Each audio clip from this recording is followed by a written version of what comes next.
সালটা 1933। জার্মানিতে ক্ষমতায় এলেন অ্যাডলফ হিটলার। আনলেন জাতিগত শ্রেষ্ঠত্ব ও রক্তের শুদ্ধতার এক আজগুবি তত্ত্ব। সযত্নে শেখানো হল ইহুদি ও অন্যান্য সংখ্যালঘুদের ঘৃণা করতে, জার্মানির যাবতীয় সমস্যার জন্য তাদের দায়ী করতে।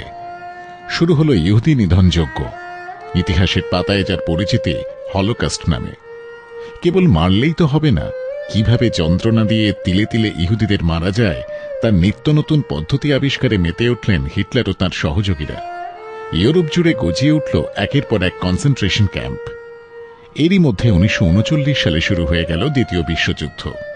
যুদ্ধের উন্মাদনায় আরও জোরদার হয়ে উঠল উগ্র জাতীয়তাবাদী ভাবধারা। 1945 সালে সংযুক্ত বাহিনীর হাতে জার্মানির পরাজয়ের আগে পর্যন্ত চলেছিল মানব ইতিহাসের এই লজ্জাজনক অধ্যায়। হত্যা করা হয়েছিল প্রায় 60 লক্ষ ইহুদিকে। যারা বেঁচে গিয়েছিলেন তারা গেয়ে উঠেছিলেন জীবনের গান, যে গানের অর্থ হল, দেখো আমার ভাইরা, আমি এখনো বেঁচে আছি।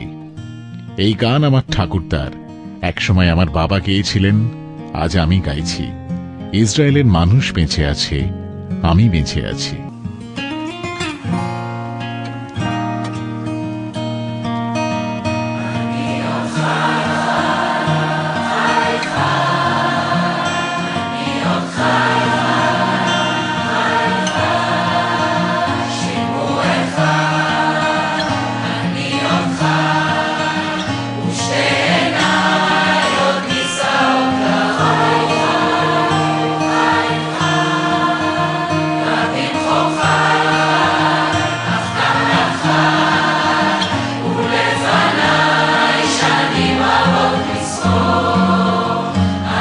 ঘৃণা, বৈষম্য ও হিংসাকে স্বার্থসিদ্ধির জন্য ব্যবহার করে মানুষকে কোন অমানুষের পর্যায়ে টেনে নামানো যায়, হলোকস্ট তার এক জ্বলন্ত উদাহরণ। মানব ইতিহাসের এই অন্ধকারাচ্ছন্ন অধ্যায়ে যে অসংখ্য সাধারণ ইহুদি বিনা অপরাধে প্রাণ হারিয়েছিলেন, তাঁদের স্মরণে 2005 সাল থেকে আজকের দিনটি রাষ্ট্রসংঘ পালন করে আসছে ইন্টারন্যাশনাল হলোকস্ট রিমেম্ব্রেন্স ডে হিসেবে। এই দিনটিতে মানবতা হাঁটু গেড়ে বসে ইতিহাসের সামনে।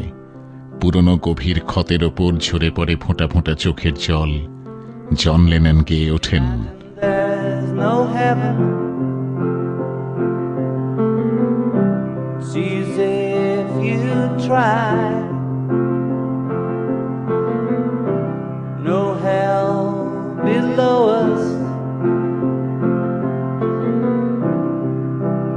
above us only sky. Imagine all the people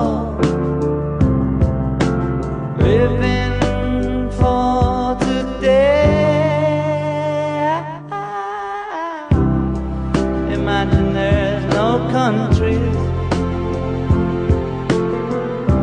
It isn't hard to do.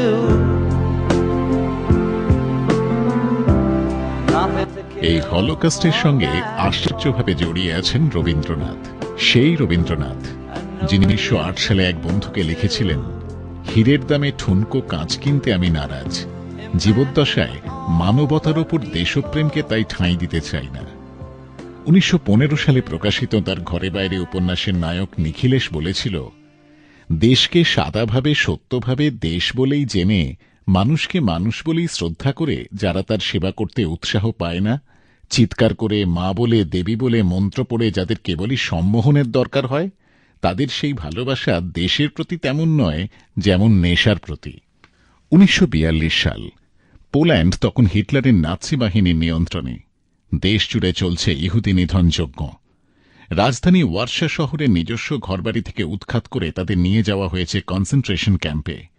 শহর থেকে দূরে একটা উঁচু পাঁচিল ঘেরা জেলখানায়, যার নাম ঘেটো। সেখানকার চরম অব্যবস্থার দুর্বিপাকে, অনাহারে কিংবা রোগে ভোগে যারা মরবে তারা মরবে, আর যারা বাঁচবে তাদের মারবার জন্য নিয়ে যাওয়া হবে নিকটবর্তী গ্যাস চেম্বারে। আবাল বৃদ্ধ বনিতা, শিক্ষিত অশিক্ষিত সব ইহুদিদের জন্য একই ব্যবস্থা। ওয়ার্সা শহরে তার নিজস্ব অনাথ আশ্রম থেকে তখন সদ্য বিতাড়িত হয়েছেন ড. ইয়ানুস কোরচাক। আশ্রমিক প্রায় 200 জন শিশু আর তাদের 12 জন তত্ত্বাবধায়কের সঙ্গে তাঁকেও নিয়ে যাওয়া হয়েছে ঘেটোয়ে, যেখানে মৃত্যুর জন্য অপেক্ষমান আরও অনেক ইহুদি। কোরচাক জানেন এখানে মাত্র কদিনের প্রতীক্ষা, তারপর হঠাৎ একদিন তাদের নিয়ে যাওয়া হবে ত্রেবালিঙ্কার মৃত্যুকূপে। সদাহাস্যময় ৬৪ বছরের বৃদ্ধের কপালে গভীর ভাঁজ। কেবলই ভাবছেন কি করবেন তিনি, কিভাবে এই সরলমতি শিশুদের তিনি বোঝাবেন মৃত্যুই জীবনের চরম পরিণতি। তাই মৃত্যুর ভয়ে জড়সড় হয়ে নয়, মৃত্যুর সামনে মাথা উঁচু করে তাকে উদযাপনের মধ্যেই রয়েছে জীবনের উত্তরণ। চিন্তাক্লিষ্ট কোরচাক তলিয়ে যান ভানার গভীরে। ভাবতে ভাবতে হঠাৎই মনে পড়ে একটি নাটকের স্মৃতি। পড়েছেন বছর ২০ আগে। রবীন্দ্রনাথ ঠাকুর, একজন ভারতীয় নাট্যকার, তাঁরই রচনা। বাংলা ভাষায় নাটকের নাম ডাকঘর, ইংরেজি অনুবাদে দ্য পোস্ট অফিস, পোলিশ ভাষায় পোচতা। কোরচাক জানতেন কি ভয়াবহ দুর্যোগ শিশুদের জন্য অপেক্ষা করছে। তাই তিনি এমন এক নাটক নির্বাচন করেছিলেন যার মূল মন্ত্র ছিল আশাবাদ। চিঠি আসবে, রাজার চিঠি। সে চিঠিতে থাকবে এক নতুন জগতে পা ফেলার নিমন্ত্রণ।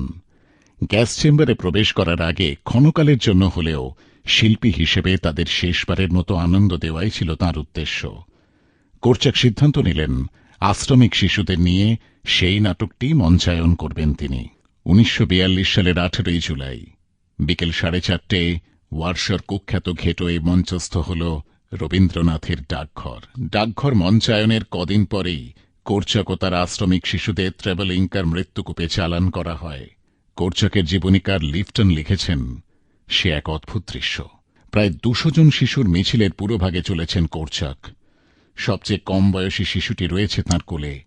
অন্য একটি ছোট্ট শিশুর হাত ধরে মাথা উঁচু করে এগিয়ে চলেছেন তিনি। পেছনে সুশৃঙ্খলভাবে এগিয়ে চলেছে সারিবদ্ধ শিশুর দল। তারা কেউ ভয় পায়নি, কেউ পালাবার চেষ্টা করেনি। তাদের প্রত্যেকের পরনে নতুন পোশাক, কারো হাতে খেলনা, কারো হাতে বই। সেই সব নিয়ে হাসি মুখে তারা অনুসরণ করছে তাদের প্রিয় শিক্ষককে। যেন একদল কুতূহলী শিশু চেনা দেশের গণ্ডি পেরিয়ে বেরিয়ে পড়েছে এক অচেনা দেশের সন্ধানে, এমনই ছিল তাদের এগিয়ে চলার ভঙ্গিমা। ডাকঘরের অমলের হাত ধরে তারা মারের সাগর পাড়ি দিতে শিখে গিয়েছিল। মারের সাগর পাড়ি দেব, বিষম ঝড়ের বায়ে আমার ভয়ে ভাঙাই নাই, আমি মারের সাগর পাড়ি দেব। বিষম ঝড়ের বায়ে আমার ভয়ে ভাঙাই নাই, আমি মারের সাগর পাড়ি দেব।